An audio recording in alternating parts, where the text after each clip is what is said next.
Professionals and Coffee, where we explore different facets of career development and professional growth. I'm your host, Carolina, and today we have a special guest, Ruth Javier.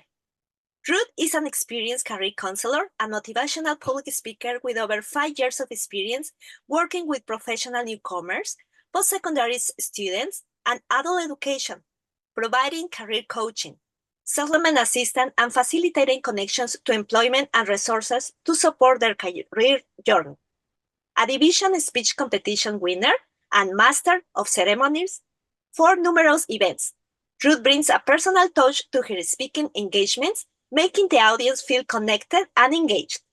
She shares her journey to Canada, offering practical and inspiring tips on speaking strategies to help others use their voices as their tools to inspire and elevate others. And joining me as our co-host is Jaslyn Singh, a communications professional passionate about storytelling, creative brand campaigns, and keeping himself on his toes about everything related to influencer relations. Thank you and welcome both. Thank you, Carolina. Thank you. So let's start. Ruth, you had an impressive career journey helping individuals navigate the job market. Let's start what a typical day in your life looks like as an employment counselor. Well, first of all, thank you so much for having me here. And thank you so much for the question. Well, my journey started many years ago. But many years ago, it's like 8 years ago when I came to Canada and I started exploring my career here in Canada. And one of the things as an immigrant is that things are not straightforward. Navigating the job market without knowing anything, it's really heartbreaking at times, but what introduced me to this field is like the passion to helping people that I brought with me from the day I immigrated to Canada, the love of supporting others. So I embraced my journey, and then while embracing my journey and taking classes, I went to college and I did a lot of things. I don't know if I could go on and on that, but I will give just the gist of it. So I took English classes, then I went to college, and after I took the community service program at George Brown College and working as a community worker, I discovered that there was a need in the market. A lot of immigrants are coming, they were seeking some immigration support, filling out applications. But they would ask me, Ruth, how can I find a job? That's what I want. I need to put food on my table. I have a family. So I didn't have the answer for them. And I would have that constantly every time I would see a client. So to answer your question, how I started in my journey, that's where my journey started. I started, seeing that need, and it sparkled in me the idea of doing something more. So that's when I took the career development practitioner program at George Brown College. And then I started to work in the field. So my typical day as a career development or as a career counselor would look like supporting clients. So I do a lot of work facilitation. I do many one-on-ones with the students because they need support to become job ready in terms of the resume, cover letter, and everything to become job ready. I help them with their professional profile and really helping them in general with their marketing tools to be able to find a job in their field. So the job market has changed significantly since you started 8 years ago. How do you perceive the current market? What trends are you expecting in the coming 3 years? Oh my goodness, has it changed? If the pandemic taught us anything, is that things will change moving forward. And some of the things we have seen, first of all, is the ability to do hybrid works like this. I know this existed many years, but it has, the pandemic revamped this idea of work, that the work can be done hybridly. So I can see how this changed the labor market. So let's say I would see more hybrid work and remote work. And that's why we have the ability of doing this amazing podcast remotely, because in the past, we wouldn't think about doing this thing. So I could see more remote work. And also I could see more, lately people are emphasizing about mental health and well-being. And also they have been emphasizing on the importance of work-life balance. In the past, people would be absorbed by their work. And by the way, I have heard, Jocelyn, I have heard people saying, I needed this to happen. I needed the pandemic to happen to slow down, to understand that not everything is work. So moving forward, and if we learn anything, is prioritizing our mental health and well-being, and prioritizing what's important, like family or health, understanding that jobs has a part, but also our life and our families and our health has a very, very, very crucial part. So I could say, I gave you two things. I gave you hybrid work and remote work. I could see that changing. I would see employers and employees emphasizing more on mental health and work-life balance. And if I give you a third, I love number 3. So the rule of 3. If I could give you a third one, well, we all know that, but AI is here to stay. Artificial intelligence, so everyone needs to get on board because it's here to stay whether we like it or not. Will it take our place as a human being, Jocelyn? What do you think? I don't think so. I Like, don't think so. it makes our work easier, but it won't take our places. Completely agreed. So I would see AI going a little bit further. And personally, I use AI and I love this tool. I have a special name for AI. Do you want to hear it? Yeah. My special name for AI is Brain Tickler.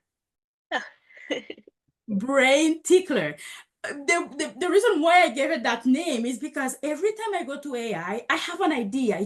But I'm stuck.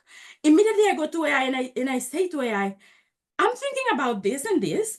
The idea is this and this, A, B, C. Please help me come up with different ideas for this. It gave me so many ideas, and then I put that aside and my brain goes on fire, finding new ideas, finding new approaches. So I call it the brain tickler because it's an amazing tool that will help us be more productive, becoming more productive, more, better time managers. Because again, we could be so focused on our work, trying to do our best. But if we have this tool that can give us those amazing boost of ideas, amazing boost of productivity, then why not? So 3 things. So the first one was remote work. Remote work is here to stay, hybrid work. Of course, the human interaction is crucial, but if we can do the job while in the comfort of our home, then why not? The second one is well-being. Again, prioritizing your mental health, having an excellent work-life balance, that should be the priority for both employers and employees. And the third one, AI. Artificial intelligence is here to stay, and I think if we lose it, and if we use it wisely, it can boost our productivity and time management. Your well-being also. You're welcome. Yes, completely agree. Our third question for you, Ruth, is based on what you have told us about your experience working with clients from diverse backgrounds because they are newcomers. What are some common mistakes people make when applying for jobs? What have you observed? Yeah, well, I have seen so many of them, and there is no shame on that. We all started somewhere and we didn't know what we were doing. And that's why I truly believe the employment counselors are such an essential part of job search for job seekers, because we provide relevant information, reliable resources for you to find your way and find your path in finding a job. So some of the mistakes I have seen out there, just to name a few, first of all, is not having a clear goal. So you cannot just go to the market and apply for everything. Sometimes we want to wear many hats, which is fine. But again, you cannot just go there and not having a clear goal. So having a clear goal is so important to help you focus your search and to niche down what you need and where you could apply your strengths. So that's the number one. The number two I have seen is that not leveraging volunteer experience. So some of us, and I'm guilty of it, I didn't understand the point of volunteering or giving my time for free until I actually went to the experience. And I can speak up very loud about this because I volunteered, and I was also a placement student like 3 or 4 times for my programs. And let me tell you, for the first one, that's when I received the advice from someone that said to me, Ruth, do your very best. Give your 101% there, because that's your first experience that you will be able to add to your resume. And that's what I did. So on my second placement, unpaid placement, I did my 101%. I did my best. I used that wherever I saw a need, I went there because I wanted to be a problem solver. So for those out there who are looking for a job, you can leverage that, your experience volunteering and giving your time, even though it's for free, you're not having any financial remuneration from that experience. You're gaining experience. And this is really valuable. And I'm happy to say for the last 2 unpaid placements I had a job offer. And that didn't just happen. That happens when you give your 100%. And also that comes with knowing your superpower. Knowing your superpower is really powerful because you know where your strength is and you know where you can solve a problem.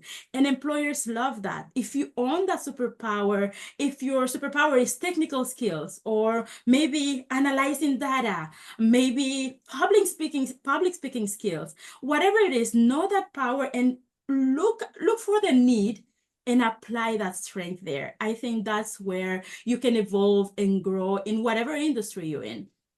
So those are some of the things I would see some job seekers make, not leveraging their volunteer experience, also not, maybe not seeking support, maybe bringing on a resume from outside of Canada that is not polished according to the Canadian standards. I have heard people saying, oh, I have applied for thousands of jobs.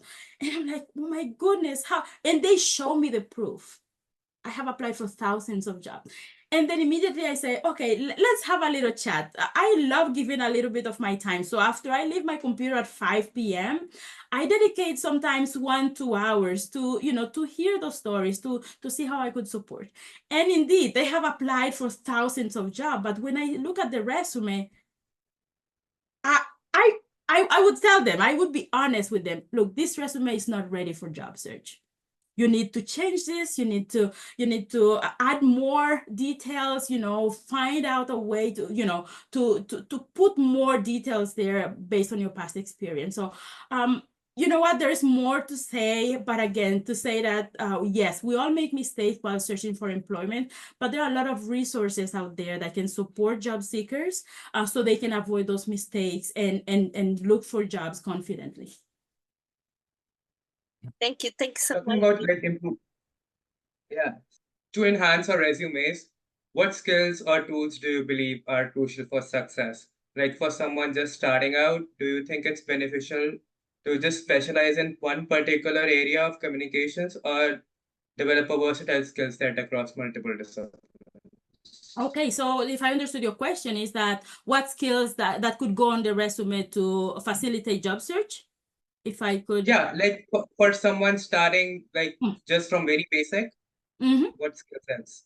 Alrighty, so someone starting can look differently, depending if you're a newcomer or if you are very new in your field, a recent graduate. So I will speak to newcomers coming to Canada, for example. I will choose that because I'm really passionate about this. That's what I've been doing for the last 4 years or so. So some of the skills that you need to add is everything that you have done in the past. They are experiences. And here in Canada, soft skills are very much appreciated, especially if you're going to work with people, with individuals, communication skills, people skills, teamwork skills. If you could add that to your resume and leverage that to show the employer that you are an asset, that's a win. Another great things to do when you're doing your resume is to get the job description near you. That's your best friend when you're crafting your resume, because you want to put in the work. Your employer wants to see that you really tailored that resume for me. I want to see that I'm asking for something and you're offering that something to me as an employer. So just have it as a question, like the employer is looking for this. What are they looking for? What do I have to offer? And make sure everything that you're going to put on that resume is tailored to that job. There are ways to tweak the resume around to make sure the most relevant information comes on top and are more visible for the employer. There are ways, strategic way that you can do that. And again, an employment counselor can just really work with you in terms of finding those ways to showcase your skills. So again, if you want to be seen and found when you're looking for employment, make sure you have the job description right beside your resume and compare. Make sure you use their language. Make sure you're offering the solution to their needs. And that's the secret of being seen through your resume. And is it more beneficial to specialize in a particular area, or should we develop a versatile skill set across all disciplines? So I was talking about finding what you're good at. The secret of being successful out there is finding your superpower and use it. I know professionals can wear many hats. Again, Jocelyn, if I ask you, can you come and teach a class on anything? I know you could do your research and teach a class. If I ask you anything, I know you could do your research quickly and maybe do it. But would that be effective in the long run? Well, I don't think so. But if you know your superpower, what you're very, very good at, I think that's where you can find your niche out there. Some people apply for a job, they're very vague in general, and understanding that, again, if you knew, even if you're new, I wouldn't recommend to just keep it general. Really, you have a superpower. You are special. There is something in you that an employer is looking for. So find that something and showcase that on your resume. And the reason why I say that, when I came to Canada, I've always known that I love talking to people. But when I came to Canada, I couldn't do that because I didn't speak the language fluently. I had to go back to, to school and study the language. So I knew communication skills was one of my superpowers, one of my strengths. So that's why I found a way to strengthen that area. And, I was a teacher back home. So I wanted a place where I could teach as well. Guess what?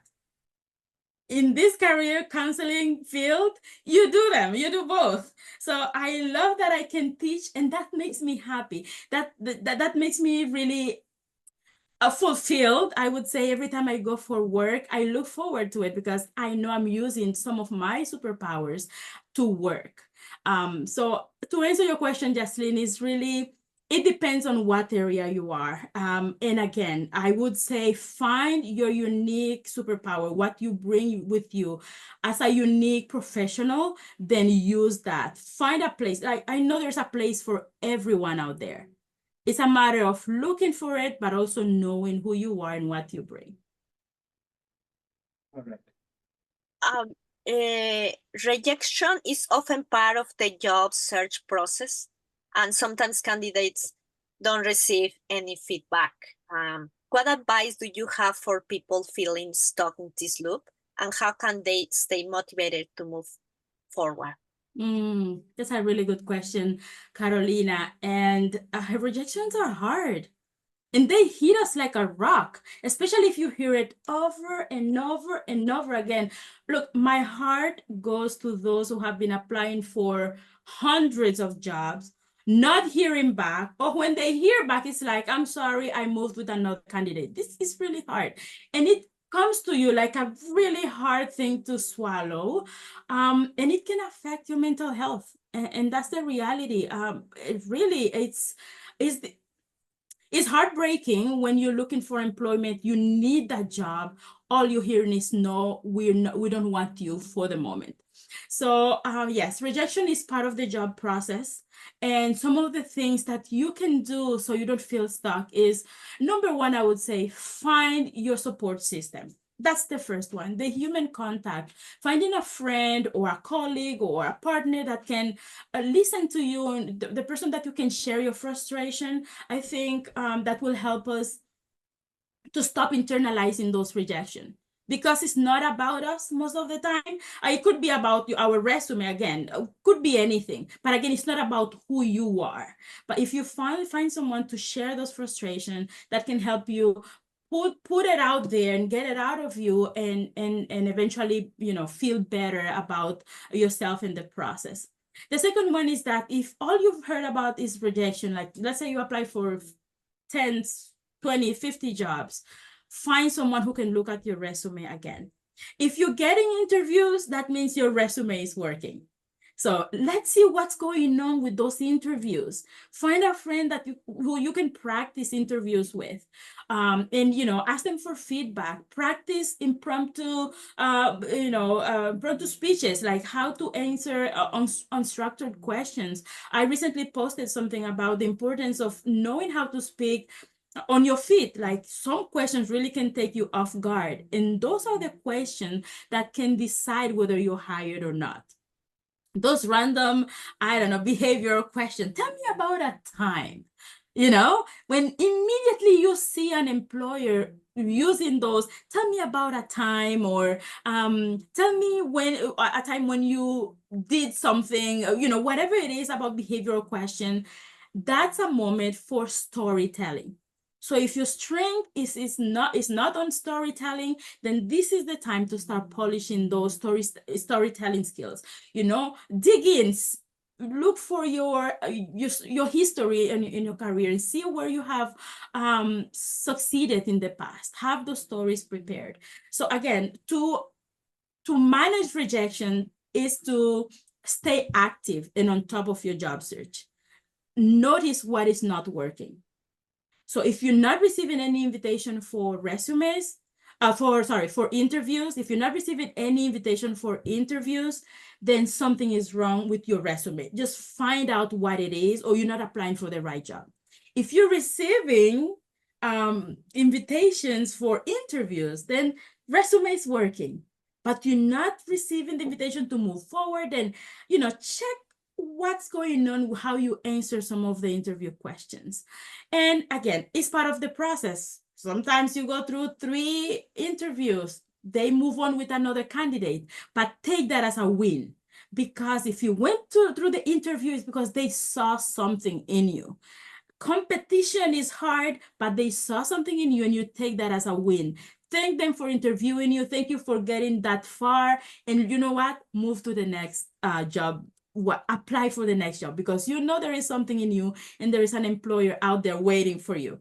Really, that's the way you deal with rejection. Finding out, being aware of what's working and what's not, staying on top of your mental health, expressing your frustration with someone you love, or someone who cares, or someone who can listen to you. And also take rejection, take it, but also don't internalize it. It's not about you. It's about moving forward and knowing that there is a place out there for you. Thank you, Ruth. Yes, don't take it personally, because there is a lot of competition outside. Yeah. All right. So LinkedIn plays a crucial role in personal branding. What do you recommend for someone building their profile? Like, what should they post, like, to stay authentic while being on LinkedIn? Great. That's another amazing question, which I am passionate about. If you know anything about me, Carolina and Jocelyn, look, when I found out about LinkedIn, it was, let me see, maybe 7 or 8 years ago. When I came to Canada, I did not have a LinkedIn profile. I created my profile around 3 or 4 months after arriving and asking around, how do I look for unemployment? So I created that profile. However, I didn't use it because I didn't understand how to use it. So nowadays, there are so many resources on how to use LinkedIn and leverage LinkedIn and how to brand yourself on LinkedIn. So my advice for anyone who's new in the LinkedIn world is number one, if you are professional, maybe you don't have a LinkedIn profile. I don't know where you're listening this podcast from. I don't know if you're listening from, I don't know, Instagram, Spotify, or wherever the podcast is. Create a LinkedIn profile and make sure your profile is complete. So basic things like your professional photo. That's the first one. I would stay away from selfie. I see people taking selfies. Some of them look really good, but I would say find a way to have a great photo of yourself. You don't have to pay a lot of money, but if you can, have a professional photo. Remember, a picture worth more than 1,000 words, and that's the thing, the first thing people will see about you. So make sure you look good and you're happy with what you see. And the next thing is the banner. I have a thing for banners. I feel like when you don't have a banner, your profile is incomplete. Like you didn't put a lot of care there. So if you don't have a banner, please make a banner. There are many ways to do it. Even LinkedIn provides a few templates. If you're great with Canva, if you're from the creative field, go to Canva. You just put there on Canva LinkedIn banners, and they will give you so many templates that you can customize to show your professional branding. Then the other thing I would recommend is that to list your career, your professional experience on LinkedIn. You can use it as an online portfolio. To showcase what you've done, and there are no limitations. However, you want to prioritize the skills that can help you move forward in your career. Like I know some of us can have jobs in different areas. Like maybe I work in a restaurant, but this is not what I want to do. In the next few years. Maybe you want to add that, but again, make sure you add those transferable skills there, such as customer service or communication skills or people management. All of those skills that the employer can see and say, well, that person can be a great candidate. And again, LinkedIn will give you all the instruction on how to make sure you complete all of the parts of LinkedIn. So make sure you do that. And the next thing after you have a complete profile is that interact with other professionals in your field. Connect with those agencies or companies you would like to work with in the future. Connect with colleagues, connect with past professors, connect with people who will support you and will connect with you as well. Another thing from LinkedIn is that engage with their contents, engage with them, show interest. If you are into public relations, marketing, maybe communications, maybe social media, just find that place on LinkedIn and interact with these posts, or maybe engage with everyone who posts something there. The next step is really, after you do all that, then it's your turn. Your turn to post, your turn to show your expertise, your turn to show what you're passionate about, your turn to talk to the audience. You already have an audience, so use that to your favor and show them what you have been doing, or maybe an article you read that you think it could add value to your audience. So again, there are so many things you could do, and the reason why I'm so passionate about this is because I saw what LinkedIn did for me. Literally all the positions I have held in the past, it was because of LinkedIn. I found it on LinkedIn, let me apply for that position. Or even in an interview, I had an employer who asked me, oh, we noticed that you posted something about, or was it networking? What are your thoughts on networking events or whatever? It was around networking because I posted about this. And I was blown away. That's not a normal question in an interview. But again, that's to tell you that employers are watching. They are watching you, and they see what you do, and they do notice when you post meaningful content, and when you care about your industry and your advancement in your industry. Ruth, you have talked about the importance of celebrating small wins, despite the fact that sometimes we have had rejections during our job applications. But how can we cultivate a mindset that values these victories while still staying motivated toward bigger career goals? That's a good question. Celebrating small wins. That's like a fuel to the brain. Because the brain listens to what you say and how you feel and your mindset as well. So if you woke up today and you really said the thing, oh, today is going to be a bad day, your brain already absorbed that. And guess what? It is a bad day because that's what your brain absorbed. So to keep a healthy mindset, it's really celebrating the little things in life, and the way you can cultivate that mindset is to understand that nothing is forever. Even your frustration today is not forever. And I will never forget that quote. I will quote my employment counselor from 7 years ago. She said to me, Ruth, remember your today is not your forever. And this is a great approach. And again, adding the word yet at the end of your sentence also is a powerful little word to use. I remember my employment counselor told me, Ruth, I told my employment counselor, I don't see any way out. I'm desperate. I don't find anything to do here in Canada. I'm stuck in my career. I don't know where to go. And my employment counselor said, how about you add the word yet at the end of that sentence?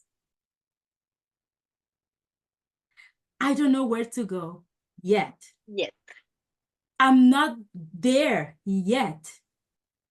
I cannot find a job yet, but I will. So that will really, really change your mindset and gives you hope to continue moving forward. So celebrate your small wins, whether you woke up today and you said, the only thing I can do today is to apply for one job. Apply for that one job, set yourself that goal and celebrate that win. All of us are in different stages in life. Some of us can do a lot, some of us can do this little, but again, remember the competition is not with the world out there, it's with yourself. It's you, for you, with you along the way, celebrating those things, those little goals that you set for yourself. Those are the ones that will help you celebrate the bigger wins that you will have in your life. So definitely add the word yet, remember your today is not your forever, and just keep moving forward. Thank you, Ruth. So Ruth, I've experienced that volunteering and networking are often key to career advancements. And we have already talked about volunteer and networking. Can we have like a bit more detailed conversation about it? Yeah. So it's volunteering and networking. Yes, it's key to career advancement. And yes, I know we spoke about it, but I could add a little more, in how students and professionals can make the most out of those opportunities. Because when you're not a Canadian born, you don't understand the importance of these things. So I'm talking for myself. I come from the Dominican Republic. In the Dominican Republic, we emphasize paid employment. So if we're going to add to our resumes, we won't add like a volunteer experience because we think, okay, it wasn't paid, so it wasn't a real job. Things have changed now, I'm sure. But when I came to Canada, it completely changed. When I did my first volunteering, by the way, was at my kids' school. It was at a public school, TDSB, and I wanted to be near my children. I spoke to the principal and I said, look, I'm studying the community worker program at George Brown College. Can you please facilitate a placement for me to volunteer here? And she said yes. And I said yes. And especially because it was a great transition for me. And mind you, I was a teacher back home. So school environment, it was, very familiar to me. And that first step to volunteering opened, opened a door for me. Number one, I discovered that I didn't want to teach children anymore. Number two is that this opportunity of interacting with other individuals and professionals boosted my confidence to finding another position and placement elsewhere. So definitely that first experience is unforgettable for me because that really helped me clarify my career goals in Canada. And another volunteering experience I had that really made me fall in love with the career development practitioner program at George Brown College was volunteering at a place called the Career Foundation. I don't know if you heard about it, but the Career Foundation support other people in their careers. So that's where I said, okay, if I want to go to that field, let me volunteer. And that was a volunteer experience. I applied as if it was a job. I was interviewed, and then I was onboarded, everything as if it was a job. And that was, again, an amazing experience because I had a taste of how it will look like, looking for a real job out there. So it was a great exercise. While I was there, I did a lot. And anywhere I saw a need, I'm like, yes, me, take me. Yes, I can help. Oh, you want help organizing a career fair? I am here. I will help organize a career fair. So again, I gave my 100%. And again, I grew there. And that's when I went to take my career development practitioner program. This all to say, you can leverage your unpaid volunteer experience to boost your career. It's all about how you use those experiences.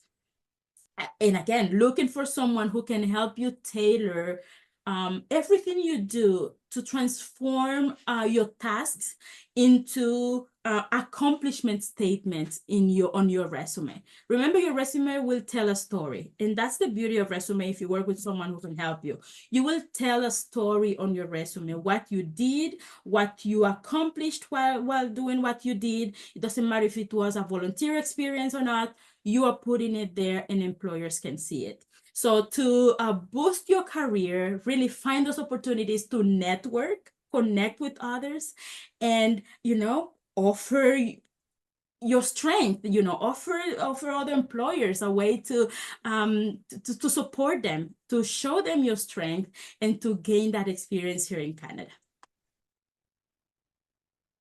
Right. Thank you for sharing all your insights today. It was a pleasure talking to you. And do you have any questions for us? Well, yes. I wouldn't be a career counselor if I wouldn't have any questions for you. So I would ask you a question. What was one thing that that you learned about, the Canadian experience that you didn't know before in your career? So the volunteering thing only, like I had an experience, but I didn't consider volunteering experience to be included in my resume and like openly talking about it to my recruiters, to the interviewers. So yeah, that what I've learned is valued here. So I've started like talking about it more openly and talking more about it, and also emphasizing it as a skill that I have learned. Yes, thank you. How about you, Carolina?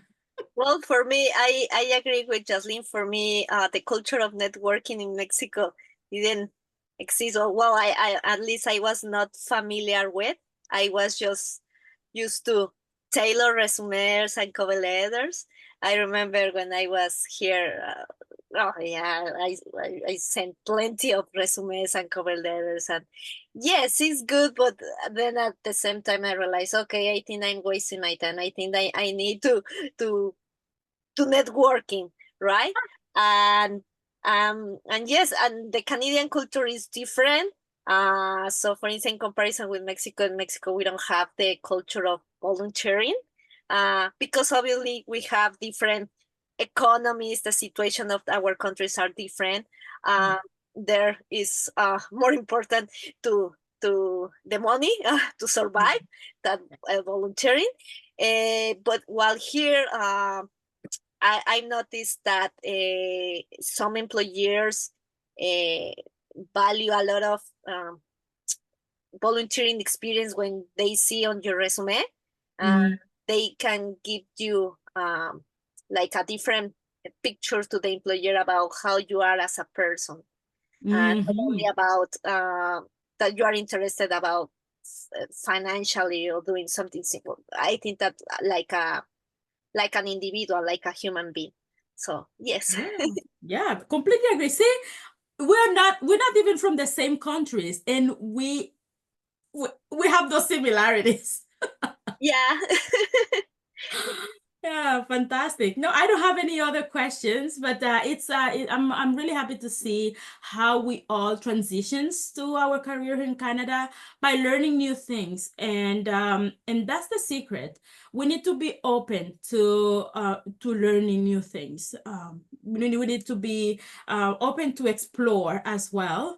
And there is something beautiful that's called happenstance, things that happens without you planning it, and you can have a plan happenstance, which is like being open to anything that will happen in your field. Like when you go to a networking event, suddenly you hear about a job posting or someone mentioned about a job offer out there, or job posted out there, and you didn't plan that. Embrace those little moments, because those are the things, or the little things, that we can help you gain experience and boost your career as well.